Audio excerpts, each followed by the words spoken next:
हाय बच्चों, I am Yogita Prajapati. YouTube channel पर ऐसे बच्चों का स्वागत है। चलिए 10th क्लास में जो हमारा 12th चैप्टर चल रहा है उसमें जो 12.2 एक्सरसाइज है उसे कंटिन्यू करते हैं।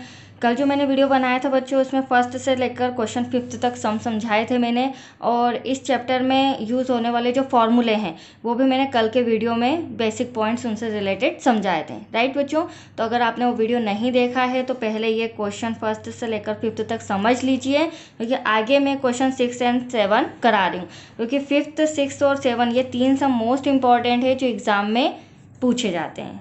राइट बच्चों, तो करें कंटिन्यू आज का क्वेश्चन नंबर 6। चलिए मैंने कॉपी में रिटर्न किया हुआ है ये देखिए क्वेश्चन नंबर 6। 15 सेंटीमीटर त्रिज्या वाले एक वृत्त की कोई जीवा केंद्र पर 60 डिग्री का कोण अंतरित करती है। कितने डिग्री का कोण अंतरित करती है? 60 डिग्री का। तो सबसे पहले हम एक वृत्त बना लेते हैं बच्चों। ये रहा हमारा वृत्त, इसका केंद्र O हमेशा की तरह। अब 15 सेंटीमीटर त्रिज्या, तो 15 सेंटीमीटर त्रिज्या यहाँ भी हो जाएगी और 15 सेंटीमीटर त्रिज्या यहाँ भी हो जाएगी। ठीक है, तो 15 सेंटीमीटर त्रिज्या वाले एक वृत्त की कोई जीवा केंद्र पर 60 डिग्री का कोण, तो ये लीजिए 60 डिग्री का कोण। ठीक है, यहाँ पर 60 डिग्री आ गया, और जीवा पर ये रही वृत्त की जीवा, जिसे हम नाम दे देते हैं ए और बी। कोई जीवा केंद्र पर 60 डिग्री का कोण अंतरित करती है। ये रहा 60 डिग्री का कोण। संगत लघु और दीर्घ वृत्तखंडों के क्षेत्रफल ज्ञात कीजिए। तो लघु वृत्तखंड और दीर्घ मैंने आपको जो कल सम कराए थे उसमें समझाया था, अभी और एक बार बता देती हूँ। लघु वृत्तखंड बच्चों ये होता है, और वृत्तखंड जो त्रिज्या से कटा हुआ ना हो, अलग डिफरेंट जीवा के थ्रू जो चाप कटा हुआ रहता है वह वृत्तखंड कहलाता है। और हमें क्या निकालना है? लघु वृत्तखंड और दीर्घ। तो लघु ये वाला हो जाएगा बच्चों, ये लघु वृत्तखंड आपको फाइंड करना है, और ये वाइट पोर्शन जो दिख रहा है ये बड़ा वाला दीर्घ फाइंड करना है। ठीक है, तो ये दो क्वेश्चन हमें सॉल्व करके बताना है। तो मैंने आपको पहले भी बताया था कि पहले हम क्या करेंगे। सबसे पहले ओ ए, यहाँ पर एक नाम दे देते हैं point P, O A P B. ये क्या है? मेरा एक तरह से पिज़्ज़ा है। ठीक है, आप समझिएगा, हंसिएगा नहीं तो ये मेरा पिज़्ज़ा है और ये पिज़्ज़े का पीस है। ठीक है, क्योंकि रियल में नहीं है, फॉर एग्जांपल मैं आपको समझा रही हूँ। तो हम क्या करेंगे, ओ ए पी बी, ये पहले हम क्षेत्रफल निकालेंगे। राइट बच्चों, फिर आप देख रहे हैं ओ ए बी, ये जो हमारा त्रिभुज है, फिर इसका क्षेत्रफल निकालेंगे। फिर इस बड़े वाले पिज्जे के पीस में से ये जो त्रिभुज है इसको माइनस कर देंगे तो आपका लघु वृत्तखंड आ जाएगा। That's clear. करें स्टार्ट। चलिए सबसे पहले दिया है, क्या दिया है बच्चों? वृत्त की त्रिज्या। वृत्त की त्रिज्या हमें कितनी सेंटीमीटर दे रखी है? R = 15 centimetre. ये वृत्त की त्रिज्या। थीटा हमें 60 डिग्री दे रखा है। कितना डिग्री है? 60 डिग्री। राइट, चलिए अब सबसे पहले मैंने आपको अभी बताया था हम इस त्रिज्या खंड का क्षेत्रफल निकालेंगे। किसका निकालेंगे? त्रिज्या खंड। तो त्रिज्या खंड का क्षेत्रफल = θ/360 डिग्री πr²। अब देखिए थीटा कितना दे रखा है मुझे? 60, तो कोण 60 हो जाएगा, डिवाइड में 360 डिग्री। हाँ, पाई की वैल्यू और √3 की वैल्यू हमें दे रखी है। जो मैंने बच्चों क्वेश्चन नंबर 5th कराया था उसमें √3 की वैल्यू नहीं दे रखी थी, तो हमने जहाँ तक सम सॉल्व करना था वहीं तक किया, बट हमें इस सम में √3 की वैल्यू को भी पुटअप करना पड़ेगा। ठीक है, तो पाई की वैल्यू कितनी हो जाएगी? 3.14 × R, 15 × 15। ठीक है, चलिए 0 से 0 कैंसिल, 6 × 6 = 6 × 36। फिर 6 से इसको कैंसिल करते हैं, या फिर 2 से पहले इसको करते हैं। 2 × 3 = 6, 2 × 1 = 2, 2 × 5 = 10, 2 × 7 = 14। कैलकुलेशन देखते जाइए आप। 2 डिजिट आगे पॉइंट है तो 2 डिजिट आगे मैंने पॉइंट लगा दिया। अब नीचे 3 बचा है, 3 से हम 15 कैंसिल कर देते हैं। ठीक है, अब आपके पास क्या बचा है? 1.57, यहाँ लिखती हूँ मैं, 1.57 × 15 5 = 75, 15 × 5 = 75। जब आप इन दोनों का मल्टीप्लाई करेंगे तो आपके पास आंसर आएगा 117 0.75 सेंटीमीटर। देखो बच्चों, मल्टीप्लाई अगर मैं एक एक डिजिट का करूँगी तो काफ़ी टाइम लग जाएगा, और फिर उसमें बेसिक चीज़ें तो खैर आपको नॉलेज है ही, सही समय ज़्यादा वेस्ट होगा। इससे बेटर है कि मल्टीप्लाई आप प्रैक्टिस अच्छे से कर लीजिए, और 10th क्लास के हो, बेसिक चीज़ें तो आती ही होगी, राइट बच्चों। इसलिए हमने ऑलरेडी आंसर दे दिया है, आप करेंगे तो आपका भी आंसर यही आएगा। तो एक मेरा पिज्ज़े का जो पीस था उसका आ गया है 117.75 सेंटीमीटर स्क्वायर। अब मुझे निकालना है OAB। अब OAB के लिए देखो हमें समझना पड़ेगा, त्रिभुज OAB में कोण AOB कितने डिग्री का है, एंगल AOB कितने डिग्री का है बच्चों, 60 डिग्री का है। तो देखो जब ये 60 डिग्री का है तो हम बोल सकते हैं कोण OAB बराबर है OBA के। OBA के ये दोनों कितने डिग्री के कोण है बच्चों, 60 डिग्री के। जब ये 60 है तो ये भी 60, ये भी 60। अतः हम कह सकते हैं त्रिभुज OAB एक समबाहु त्रिभुज है। कैसा त्रिभुज है, समबाहु त्रिभुज है, जिसकी भुजा 15 सेंटीमीटर है, राइट। यह हमें पता चल गया कि ये समबाहु त्रिभुज है। अभी मैंने क्वेश्चन नंबर 5 कराया था, उसमें क्या बोला था, समकोण, मतलब वो 90 डिग्री का था तो वो समकोण त्रिभुज था। अब यहाँ पर 60 डिग्री का तो समबाहु त्रिभुज। तो हम जो फॉर्मूला लगाएंगे वो किसका लगाएंगे बच्चों, समबाहु त्रिभुज का। तो समबाहु त्रिभुज का क्षेत्रफल, अब समबाहु त्रिभुज का क्षेत्रफल क्या होता है, √3/4 भुजा स्क्वायर, ठीक है। √3 ऐसा का ऐसा डिवाइड में 4 ऐसा का ऐसा, भुजा कितनी है 15, अभी मैंने आपको बताया था। तो यहाँ पर हम कर देंगे 15 का स्क्वायर। √3 15 का 15 में मल्टीप्लाई करोगे तो आपका आएगा 225, कितना आ जाएगा 225 डिवाइड में 4। अब अभी मैंने आपको बताया था कि हमें √3 की वैल्यू दी गई है, तो इसी के आगे मैं आपके सामने √3 की वैल्यू भी रख देती हूँ। √3 की वैल्यू है 1.73, ठीक है, सम में दे रखी है, राइट बच्चों। अब देखो यहाँ ध्यान से समझना, हमें यहाँ पर 225 में 1.73 का मल्टीप्लाई करना है, तो आंसर आपका आएगा 389.25, ठीक है। कैलकुलेशन आप ही को करनी है, उसमें समय बहुत ज़्यादा वेस्ट हो जाएगा। अब मैं 4 का डिवाइड आपके सामने करती हूँ। 4 को कैंसिल करेंगे इससे, 4 के डबल में 38 नहीं 36 आता है, 4 9 सा 36, 2 बचा, 4 8 सा 27 28, राइट। अब यहाँ पर बचा 1, 4 3 सा 12, 4 1 सा 4। अब क्वेश्चन में 2 अंक आगे पॉइंट है तो आंसर में भी हम 2 अंक आगे पॉइंट लगा देंगे, राइट। तो अब ये आया है हमारा 98.31 सेंटीमीटर स्क्वायर। यह आया है आपका त्रिभुज का क्षेत्रफल, यह आया आपका पिज्जे का पीस का। इसमें से इसे माइनस कर देंगे तो आपका जो लघु वृत्तखंड है ना बच्चों, वो आ जाएगा, राइट। देखिए कैसे माइनस करते हैं, ड्रॉ भी देखते जाइए। सबसे पहले लघु वृत्तखंड का क्षेत्रफल, लघु वृत्तखंड का क्षेत्रफल क्या होता है, त्रिज्याखंड का क्षेत्रफल माइनस समबाहु त्रिभुज का क्षेत्रफल। तो यहाँ हम क्या लिख देंगे, त्रिज्याखंड का क्षेत्रफल, यह हो जाएगा आपका त्रिज्याखंड का क्षेत्रफल, यह हो जाएगा समबाहु त्रिभुज का क्षेत्रफल, जो अभी मैंने आपके सामने निकाला है, राइट। चलिए यहाँ पर लिख देती हूँ मैं। आपके सामने क्या आया था बच्चों, 117.75, तो ये हो गया 117.75 माइनस करेंगे, अभी आपके सामने मैंने आंसर लाई थी 97.31, ठीक है। तो करें माइनस हम, क्योंकि हमें क्या लाना है, ये छोटा सा लघु वृत्तखंड। चलिए पॉइंट है, पॉइंट के बाद 2 डिजिट, दो डिजिट तो डायरेक्टली माइनस करती हूँ। 5 में से 1 गया, 4 बचा, 7 में से 3 गया, 4 बचा, पॉइंट के नीचे पॉइंट आना चाहिए।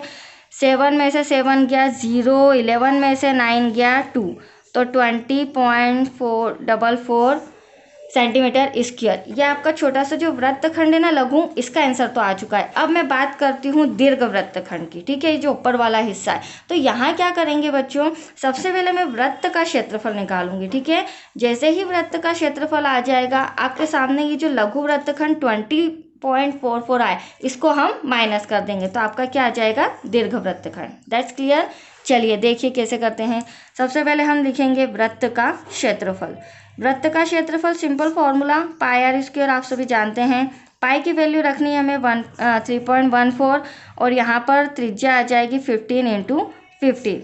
तो 3.14 15 में 15 का मल्टीप्लाई अभी मैंने आपके सामने किया था 225 225। अब इन दोनों का जब आप आपस में मल्टीप्लाई करेंगे तो एटलीस्ट आपका आंसर आएगा, मैं लिख देती हूँ 706.5 सेंटीमीटर स्क्वायर। ठीक है, ये पूरे वृत्त का क्षेत्रफल है, राइट बच्चों।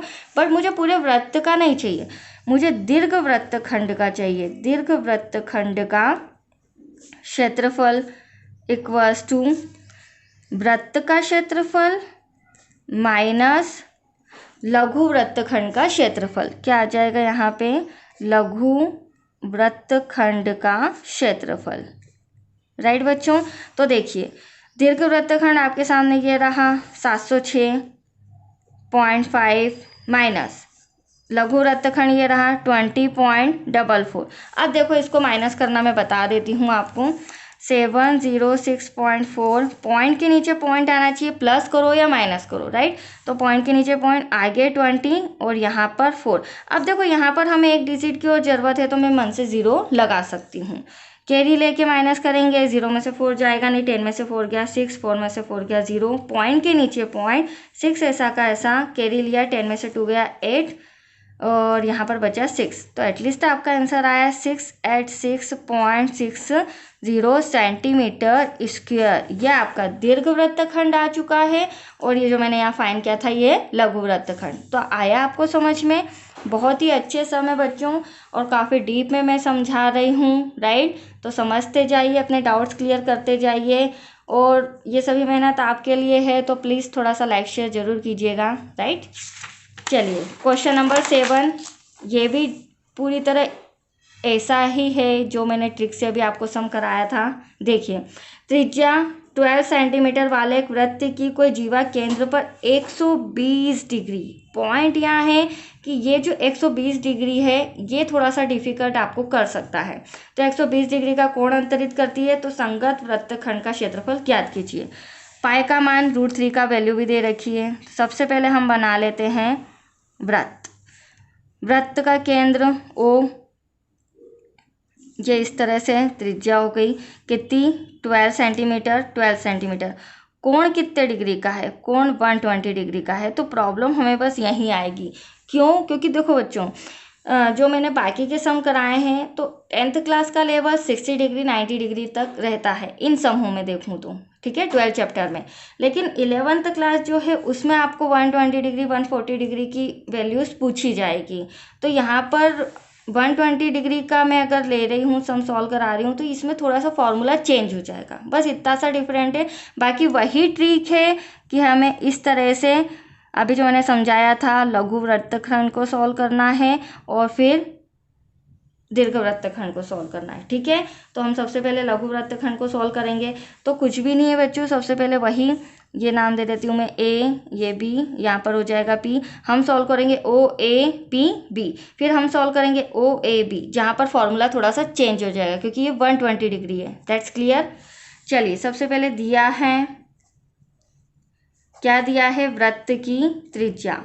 वृत्त की त्रिज्या हमें दे रखी है R इक्वल्स टू 12 सेंटीमीटर, यह हमारी वृत्त की त्रिज्या हो गई। थीटा कोण दे रखा है 120 डिग्री, राइट बच्चों। चलिए फटाफट सॉल्व करते हैं, बहुत ही अच्छा सम है और ये 5th 6th 7 ये 3 सम मोस्ट इम्पॉर्टेंट है, तो ध्यान से समझिएगा। इनमें से एक ना एक सम एग्जाम में डेफिनेटली आता है, राइट बच्चों। चलिए वही हो गई हमारी बात त्रिज्याखंड। तो सबसे पहले त्रिज्याखंड का क्षेत्रफल निकालिए। तो त्रिज्याखंड का क्षेत्रफल क्या होता है, अभी मैंने बताया था, थीटा अपॉन में 360 डिग्री पाई आर स्क्वायर। तो थीटा कितना है बच्चों, 120 डिग्री है, डिवाइड में 360। पाई की वैल्यू हम क्या रखेंगे, 3.14। त्रिज्या कितनी है, 12 एंड 12। तो चलिए देखिए कैसे कैंसिल करती हूँ मैं, क्योंकि काटापीटी भी इंपॉर्टेंट है। 0 से 0 कैंसिल, 12 1 12, 12 3 36। 3 से हम 12 को कैंसिल कर देते हैं, 3 4 12। अब नीचे कैंसिल हो चुका है, आपके पास बचा 3.14 मल्टीप्लाई बाय 12 4 48, ठीक है, 548। अब इन दोनों का जब हम मल्टीप्लाई करेंगे तो हमारे पास आंसर आएगा पिज्जे के पीस का 150.72 सेंटीमीटर स्क्वायर। मतलब आपके सामने ये पूरा पिज्जे का पीस आ चुका है। अब मुझे ये त्रिभुज का क्षेत्रफल निकालना है, तो जो मैंने अभी ट्रिक समझाई थी ठीक उसके अकॉर्डिंग हम इसे भी सॉल्व करेंगे, ठीक है बच्चों। क्योंकि इसमें हमें क्या कहा गया है, संगत वृत्तखंड का क्षेत्रफल। संगत मतलब इस जीवा से जो जुड़ा हुआ है वृत्तखंड, तो हमें इसका क्षेत्रफल फाइंड करना है। That's clear. चलिए अब हम सॉल्व करते हैं त्रिभुज का क्षेत्रफल। तो त्रिभुज ओ ए बी का क्षेत्रफल, ठीक है, डायरेक्टली सिंपल सा मैं बता रही हूँ, क्योंकि यहाँ पर 60 डिग्री नहीं है या 90 डिग्री नहीं है कि मैं समकोण त्रिभुज का क्षेत्रफल लगाऊं या समबाहु त्रिभुज का। यहाँ पर 120 डिग्री है, इसलिए देखो क्या करेंगे हम। सबसे पहले आर स्क्वायर, आपको छोटा सा फॉर्मूला ध्यान करना है, साइन थीटा अपॉन में 2 multiply by cos theta upon में 2। इस ट्रिक से 2 मिनट में आपका आंसर आ जाएगा। त्रिज्या कितनी है 12, स्क्वायर है तो हम 2 टाइम लिख देते हैं, राइट। साइन थीटा कितना दे रखा है बच्चों, सम के अंदर 120 डिग्री डिवाइड में 2। ठीक वैसे ही यहाँ पर भी 120 डिग्री डिवाइड में 2, राइट। अब हम कैंसिल करते हैं इसे, 2 से 2 6 12, 2 से 2 6 12, तो 12 multiply by 12 sine 60 degree multiply by cos 60 degree. अब देखो 12 मल्टीप्लाई बाय 12 ऐसा का ऐसा, साइन 60 डिग्री की वैल्यू क्या होती है, तो ये ट्रिग्नोमेट्री में हमने टेबल सारणी अच्छे से पढ़ी है, समझी है, तो आपको लर्न है, ध्यान है, नहीं है तो उसका भी मैंने वीडियो बनाया है, आप देख लीजिए। तो यहाँ पर देखो साइन 60 डिग्री की वैल्यू होती है बच्चों √3 अपॉन में 2, क्योंकि ये टेबल ऐसी है जिसका कहीं भी किसी भी सम में यूज़ हो सकता है, राइट। और कोस 60 डिग्री की वैल्यू होती है 1/2। तो देखो 2 से ये कैंसिल, 2 6 12, 2 से ये कैंसिल, 2 6 12, 6 6 कितना हो जाएगा 36 √3। अब हम √3 की वैल्यू रख दें बच्चों, तो 36 मल्टीप्लाई बाय 1.73, थोड़ी स्पेस कम है, मैं यहीं पर आंसर लिख रही हूँ। अब आप 1.73 में 36 का मल्टीप्लाई करेंगे तो एटलीस्ट आपके पास आएगा 62.28 सेंटीमीटर स्क्वायर, राइट। तो ये मेरा फर्स्ट था 150, ये मेरा पिज्जे का पीस था, ये मेरा आ चुका है त्रिभुज का क्षेत्रफल। इसमें से इसको माइनस कर देंगे तो हमारा लघु वृत्तखंड आ जाएगा। That's clear. चलिए माइनस करते हैं संगत वृत्तखंड का क्षेत्रफल। अब हमें यहाँ पे लघु या दीर्घ नहीं पूछा गया है, तो हम भी लिखेंगे संगत वृत्तखंड का क्षेत्रफल इक्वल्स टू त्रिज्या खंड का क्षेत्रफल माइनस त्रिभुज ओ ए बी का क्षेत्रफल, राइट बच्चों। चलिए आंसर आया था आपके सामने 150.72 माइनस, अब ये हाल आया है 62.28, इनको हम माइनस करें। अब देखो 2 डिजिट यहाँ भी है, 2 डिजिट यहाँ भी है, तो हम डायरेक्टली करेंगे। यहाँ 2 है बड़ी डिजिट, इसमें से इसको माइनस करना है, कैरी लिया, 12 में से 8 गया 4, 6 में से 2 गया तो 4, पॉइंट के नीचे पॉइंट जरूर लिखना, ठीक है। 0 में से 2 नहीं जाएगा, 10 में से 2 गया 8, यहाँ बचा 14, 14 में से 6 गया 8, तो आपका आंसर आएगा at least 88.44 centimetre square, right. That's your answer. यही उन्होंने पूछा था, ना लघु पूछा था ना दीर्घ पूछा था, बट संगत वृत्तखंड बोला था, तो संगत वृत्तखंड ये वाला, ठीक है, जो त्रिज्या से और जीवा से जुड़ा हुआ है। तो आई होप आपको समझ में आया होगा, ठीक है। तो आज के लिए इतना ही बच्चों, ये 2 सम मैंने कराए क्योंकि इम्पोर्टेंट है, इनकी प्रैक्टिस करते रहिए, और फिर भी कोई डाउट हो तो कमेंट बॉक्स में ज़रूर भेजिएगा, मैं हर बच्चे के सम का रिप्लाई करूँगी, राइट। तो आज के लिए इतना ही, थैंक यू।